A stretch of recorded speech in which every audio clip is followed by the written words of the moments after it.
Off my chest. Tassacantard says. A former coworker and friend murdered a child this weekend, and I'm in shock. The title says it all. I used to work with this guy. We worked together for a few years, and stayed in touch. He was so nice. He went out of his way to help others, and he needed help moving some things to storage a couple of months ago, and I was happy to oblige. He mentioned that he has loud, annoying neighbors, but I thought it was just small talk. We live in Chicago, lots of people have annoying neighbors in the city. This guy always seemed so gentle. When I visited he said he loved his job and was redecorating his place, which is why he needed a hand moving some things to storage. He seemed happy. I've never seen this guy raise his voice or post anything on social media rather than his art and music projects. Yesterday I see on the news that he shot a 9-year-old girl in the head for being too loud. She lived across the street from him. I have no idea how to process this information. At first I tried to rationalize that he had a common name and maybe it wasn't him. Then I saw a video and saw the address. That's his house, his age, his name, it was him. I have seen a lot of stories of gun violence on the news, and I always think they must be some monstrous human who didn't function in society. That they must have had warning signs that were ignored. I had no reason to think this man would have a gun, and absolutely no reason to believe he would ever hurt a child, let alone execute one.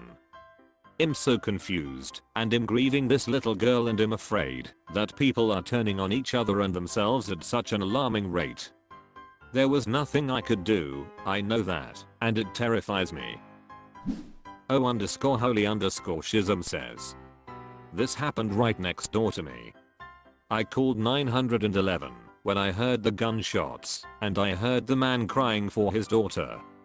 I live next to Chopin Park, across from the victim's building, and next to the assailant's building. Edit for more context, the father was definitely a very loud man. Even I sometimes would become annoyed, and you could even hear him talking from inside his house. I come from a very large and loud family, but this guy wins it all. However, the father was very kind and his daughter was also kind. When playing with my dog, sometimes our balls would be thrown too far and go over our fence. When her dad was working on their car or hanging outside, she had a little seat out there too, so she could chill with her dad. She would grab our strayed balls and run over to our backyard, knock on the fence door, and give us the balls back. She was sweet like that. I think that the assailant must have had some sort of mental health issues that were unknown. My family also suffered losses from gun violence and the assailant was mentally not well. Journal_lover says. Wow, I'm sorry you had to experience that. I live in Chicago too, like I told Op, you never expect that to happen with someone nice you knew. I knew a school bully in elementary school that tormented me. He was a troublemaker, it was expected that he was going to end up bad. Well, the guy did, he's the one that shot the ATF agent in the face. I live in the neighborhood. That guy is doing 16 plus in federal prison. CaptAwesome77 says. Every one of us is one step away from being a monster, a homeless person, EDP, crackhead, etc. Fricking. Up is super easy, holding your shit together and becoming, as well as maintaining, a functional part of society is a hell of a lot harder. Teal Paradise says. We know that the way to prevent a huge percentage of suicide is remove items that can be used impulsively. But I think we blocked funding research on whether that was generalizable to other emotional impulses. Off my chest. Pitiful Wallaby 2317 says. I, 27F, am finally leaving my fianc, 33 meters, on Tuesday. I bet you're happy now that I lost all our rent money at the casino, the words that made me finally realize he does not love me. I've been living with this person 10 months. 10 months of pain and agony masked by fake love and ulterior motives. I got in this relationship with the hopes of finding a love like my parents, who have been married for over 27 years. Instead, I found myself at the same spot I was years ago, full of anxiety, depression, and feelings of inadequacy. I met him in 2018. I thought he was the love of my life, and I was his. I was his love of his life, only when he needed something from me. I should've known. Right away he started asking me for money, sex, and favors. Now I'm dealing with a man who thinks my world revolves around him. He was in jail for 2.5 years. Stupidly, I was there for him every step of the way. Ride or die. Or stupid or die. Now, every time I share a concern, I'm met with everything is about you. Yet, has the only one who always needs a favor, but when I ask for something, I'm asking for too much. Thousands of dollars spent on him. Thousands of hours cried on him. Thousands of minutes waited for him crying at night while he was out with his friends ignoring my calls/texts because I knew you were going to be mad and I didn't want to answer, so you didn't embarrass me. While I'm with my friends I'm not perfect, I messed up too. Was that enough for him to hit me across the face with a pillow with all his strength because I wouldn't shut up when he told me to? Then, when I brought it up, I was exaggerating because well, it was just a pillow, right? Why was I being so dramatic with him? Why don't I just sit back and let him do his thing? At least that's what he asked me. Did his thing consist of spending all of his money at the casino and blaming me for it? Blaming me for driving him to spend every bit of dollar he had and asking me to send him more? Then I have to pay for Wi-Fi because it's my fault he is stuck paying for a phone he never wanted. That now he gets upset when I ask for help to pay the Wi-Fi just 1 month. 1 month. Out of 10 we've lived together. Blaming me for his car getting hit while he's out with his friends at a bar/nightclub till 6 AM. Because I was bad luck? He blamed me for his car getting hit while I was at home. I've had enough. I'm leaving him on Tuesday. I've tried to leave countless of times, but this is the one. It'll kill you if you leave, or you'll only leave in a body bag. That's all I play in my head. But I'd rather be dead than be with him another day. I'm not going to be a man's bad luck. That's what he refers me as, his bad luck. Yet, this man has had bad luck long before me. He didn't even have a date for the wedding. Every time his family or my family would ask, he would tell me to pick a date and walk off. Yet, when I would mention it, he suddenly didn't have money or time. Stupid me, stayed 5 years longer than I should've. I'm determined to finish school, since all he said was how I was not able to multitask and he was. How I didn't pay attention to anything, yet he was on his phone while I talked to him. I tried to help him study, and I was met with comments on how I have had, like he was better than me.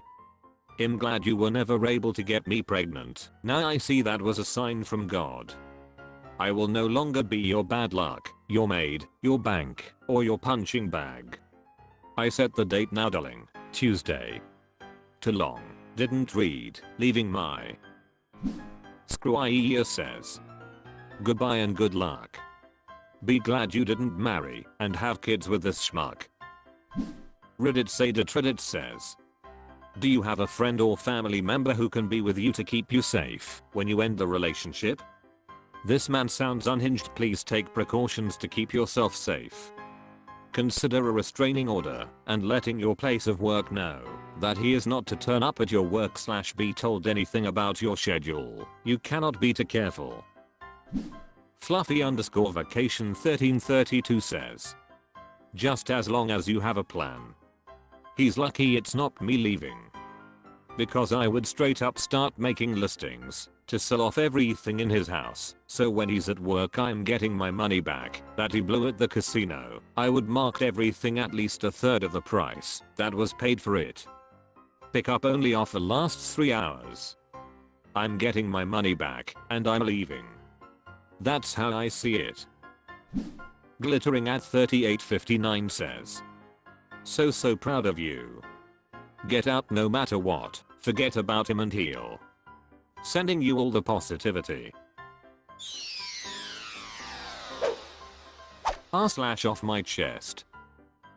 Sushichirashi says, I found out the real reason why my dad left us. My mum and dad got a divorce when I was fairly young, about 8, and I was never really told the reason why.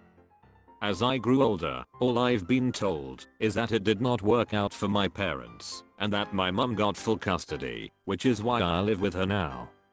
My dad hasn't seen me or reached out to me since the divorce. I remember him being really fun and cool, and that we had a lot of good times together.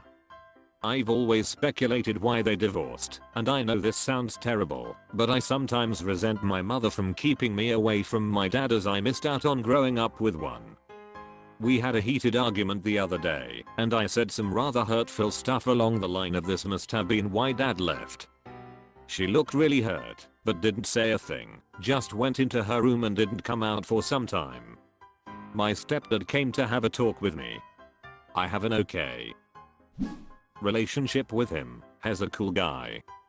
He then told me that I really hurt my mum's feelings. He then told me that the real reason why they divorced is because my dad was a serial cheater who physically, verbally, and emotionally abused my mum. There were times when she had to shield me as well. They finally split when he physically hit her and she landed in the hospital, which is also why she fought for sole custody.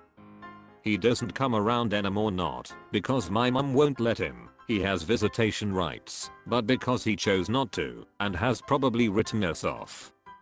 Last he heard, my dad is now living with a 19-year-old. I feel like such an asshole after knowing the truth. I wish I never put my dad up on a pedestal like that. I have since apologized, and mum said it's okay and that she loves me, but I still feel terrible. I don't know why she kept the truth from me for so long. I wish she had just told. Xap1 says, how would you be an asshole if you didn't know the reason? Some Coyote 1409 says, you are not an asshole. She didn't want to let you know why they divorced. TBH, this was bound to happen sooner or later. You did nothing wrong. You deserve the truth about your biological father. Calmtable_D_Asgard says, hey, sorry to hear that. First of all, you never knew, you never asked and nobody told you. So in this aspect you're not guilty. If you had known you wouldn't have used it against her in an argument. Your mother did an amazing job at protecting you and is an incredible mother. You said hurtful things and we all do when in a heated argument. When you feel angry you sometimes do, or tell things that you would never ever say in any other circumstances. You could never have known that beforehand, so it's not your fault. Your father was an to your mother and she probably wanted to shield you from this image.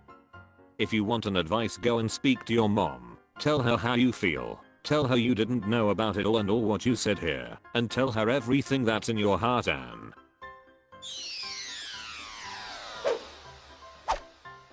That's all for this video. Thank you for watching. Please subscribe.